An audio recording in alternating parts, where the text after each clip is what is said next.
Paulo esteve em Jerusalém após sua conversão, pregando corajosamente em nome do Senhor Jesus.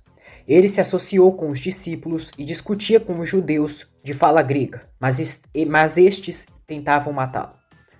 Paulo chama Pedro por apóstolo Pedro. Pedro o interrompe, pede que diga somente seu nome e que se o Senhor Jesus o escolheu, eles irão caminhar lado a lado. Prócoro diz que o Pedro não guarda rancor e ele não precisa andar em ovos quando estiver com ele. Paulo pergunta se ele guarda dele pela Gabriela. Prócoro diz que ela nunca esteve interessada nele e não precisa de explicações. Paulo diz que sente muito.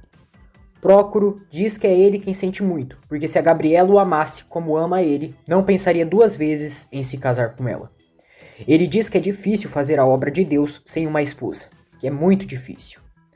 Prócoro diz que a Gabriela ama ele. Os dois servem Jesus, e o que impede de estarem juntos? Paulo diz que a Gabriela sofre por Jesus, mas vê-la sofrendo por Jesus e também por ser sua esposa, não teria estrutura para isso. Tiago é humilhado pelos gregos de Jerusalém, que tiram sarro dele enquanto ele fala do amor de Jesus. Paulo chega ali e diz que se admira em que os gregos tentam encontrar a paz somente em seu autocontrole. Ele diz que a verdadeira virtude não surge da vivência humana e precisam receber a natureza que vem do alto, que precisam que o Senhor Jesus os livre da condenação e deles mesmos. Os gregos dizem que somente eles se bastam. Paulo diz que estudou a filosofia deles, que por um tempo pensou que só ele se bastava, mas a teoria diverge da realidade. Ele explica que a filosofia pode ser importante para alguns aspectos da ética e da vida, mas e na morte, do que ela vale? Os gregos dizem que na morte nada vale. Paulo diz que se querem ter um conhecimento depois da morte, precisam conhecer Jesus. Os soldados chegam ali e tentam desdenhar Paulo. Paulo diz: Deus escolheu as coisas loucas e fracas do mundo para confundir os sábios e fortes, e também as coisas vis e desprezíveis para aniquilar as que parecem importantes. Paulo quase é atacado, mas Gabriela, que está em meio à multidão, sai em defesa dele e consegue acalmar o soldado e os gregos. Os gregos dizem que, pensando bem, não foi tão ruim debater com aqueles homens, e vê que ainda há pessoas racionais em Jerusalém. O clima se acalma e todos se afastam. Caifás se reúne com o governador, que está irritado por ter que receber ele e um grego. O grego diz que ele e seus colegas vieram de longe e foram incomodados por parte de Roma. Caifás diz que eles não têm soldados suficientes para acabar com aquela gente, e o povo pode se voltar contra ele. O governador não está nem aí e cospe em Caifás. Ele e o grego são expulsos do palácio. Jonatas e alguns sumos sacerdotes encontram Paulo e Barnabé na rua. Jonatas diz a Paulo que além dele ter sumido do mapa, ainda perdeu a chance de ter um futuro decente. Terminou com a Gabriela e, como se não bastasse, agora anda com aqueles malucos. Eles dizem que as pessoas loucas como eles deveriam ao menos andar amarrados. Paulo diz que os piores loucos são aqueles que não sabem que são. Jonatas confronta se ele está o chamando de louco. Paulo diz: Eu? Barnabé, eu tô chamando ele de louco? Jonatas diz que tem pena dele. Um homem que tinha tudo e agora não tem nada, sequer uma mulher. Um dos sacerdotes diz: Será que ele virou eunuco? Jonatas diz a Paulo que precisa agradecer ele, porque agora não só faz parte do sinédrio, como também é o novo sumo sacerdote. Paulo diz: Sabe qual é o seu problema, Jonatas? Você me faz lembrar muito de um provérbio de Salomão, filho do rei Davi. Tens visto um homem que é sábio a seus próprios olhos? Mas se pode esperar mais de um tolo do que dele. À noite, os soldados invadem o local onde os apóstolos estão. Eles agridem Paulo e humilham os demais apóstolos.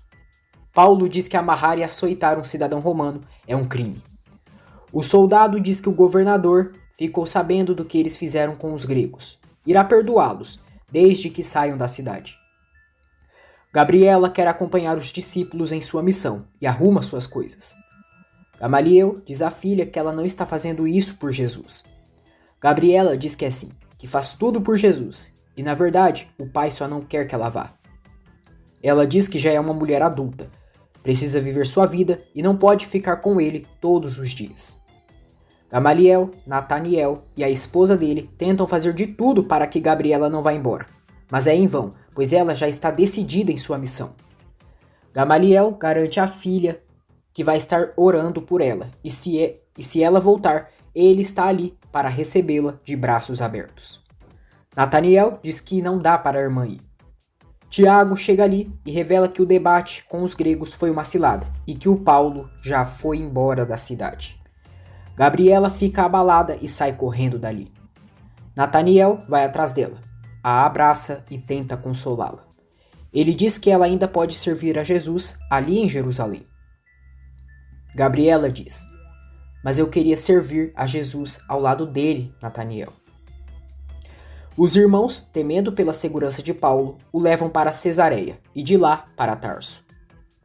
Tinha paz em toda a Judéia, Galiléia e Samária, e que, edificada e crescendo em número, caminhava no temor do Senhor e no consolo do Espírito Santo.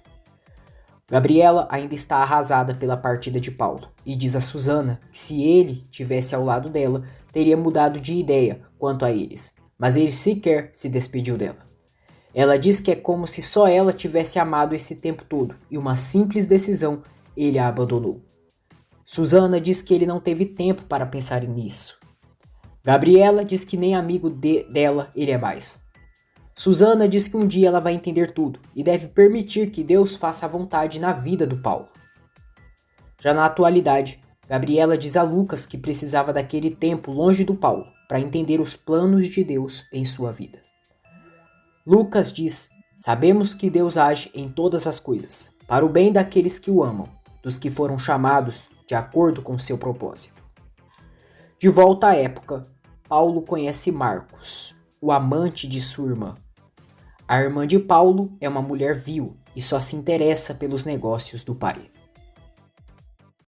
E aí, curtiu esse capítulo de Paulo o Apóstolo? Então já deixe seu like, se inscreva no canal e ativa o sininho para não perder nenhum resumo dessa história cheia de emoção. Aqui é o JR Resumos, trazendo para você o melhor das novelas. Até o próximo vídeo.